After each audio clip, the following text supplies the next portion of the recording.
अब लोग कहते गुरुजी आपने बताया कि सावन महीने के सोमवार की पंचमी के दिन दुर्वा का मुख इधर रखना। कहाँ? जहां जलाधारी है, पानी जहां बहकर जाता है शिव जी को चढ़ाया हुआ। बेलपत्री की डंडी का मुख उधर रखना जहां जल बहकर जाता है। क्यों?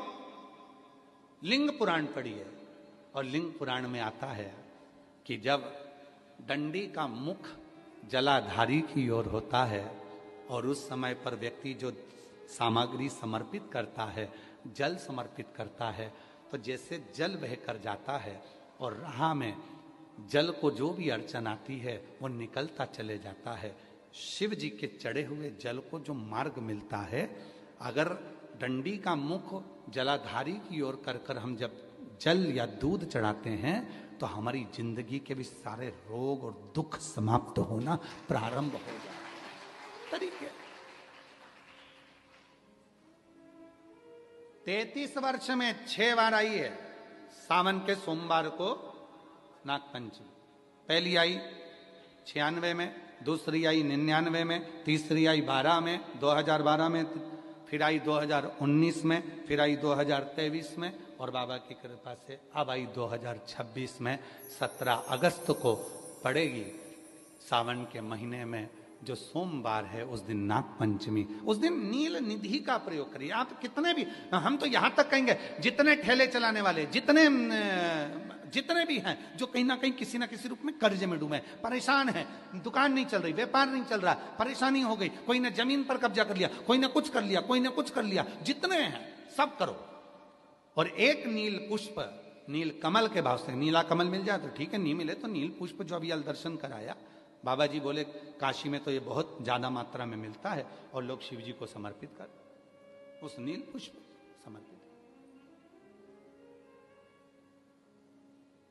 अगर भोले बाबा का सहारा न होता, अगर भोले बाबा का सहारा न होता तो दुनिया में कोई हमारा न होता, तो दुनिया में कोई हमारा न होता।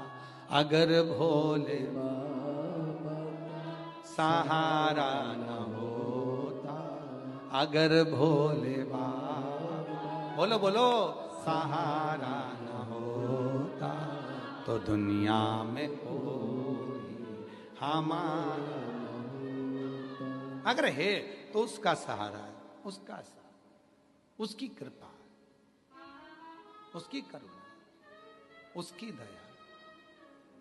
अब आते हैं जिनके बच्चे एजुकेशन कर रहे हैं, पढ़ाई कर रहे हैं, कंपटीशन एग्जाम दे रहे हैं और उन बच्चों का सिलेक्शन नहीं हो रहा, ठीक है, पर जितने बच्चे करेंगे वो हमको पत्र जरूर लिखेंगे कि तुम्हारा हुआ कि नहीं। काशी से बोलकर जा रहे हैं और ये कथा केवल सियोर वाला बाबा नहीं बाच रहा, ये कथा स्वयं विश्वनाथ बाचने के लिए आए। जितने शब्द होंगे सारे विश्वनाथ जी के होंगे। जितने बच्चे एजुकेशन कर रहे हैं और जितने बच्चे कंपटीशन एग्जाम दे रहे हैं, रिजल्ट नहीं आ रहा, 1 नंबर से, आधे नंबर से, 1.5 नंबर से, 2 नंबर से रह जा रहे हो, तो प्रयास करो। सावन के महीने के सोमवार की नागपंचमी के दिन, सोमवार की नागपंचमी के दिन लाल चंदन बाजार में होता है, लाल चंदन, उस लाल चंदन का लेपन घिस लो, उसको घिसकर बेलपत्री की दोनों पत्तियों में, नीचे वाली दोनों पत्तियों में उस लाल चंदन का लेपन करिए।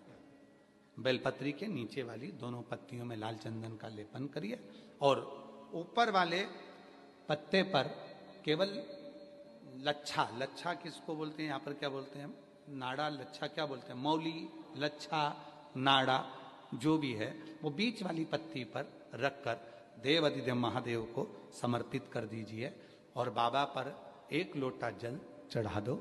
शिव जी से प्रार्थना कर कर बेलपत्री वहीं छोड़ो, लच्छा लेकर आ जाओ और अपने हाथ में या अपने कमरे में उसको संभाल कर रखो। जब तुम्हारा विल पावर कमजोर हो, जब तुम्हें लगे कि मुझे ये कंपटीशन एग्जाम निकालना है, उस समय पर भले एग्जाम में तुम्हें बांध कर नहीं जाने दें, पर उसके पहले तक भी तुम्हारे शरीर के पास में वो लच्छा होना चाहिए। फिर भले उतार कर जाओ, एग्जाम देकर आओ, फिर पत्र इस व्यासपीठ पर तुम्हारा जरूर होगा, मिले। वो साधारण नहीं है। सावन के महीने के सोमवार को पड़ने वाली शिव नाग पंचमी को नील निधि पंचमी कहते हैं। उस नील निधि का मतलब है सारी सिद्धियां एक ही निधि में प्राप्त हो जाती है।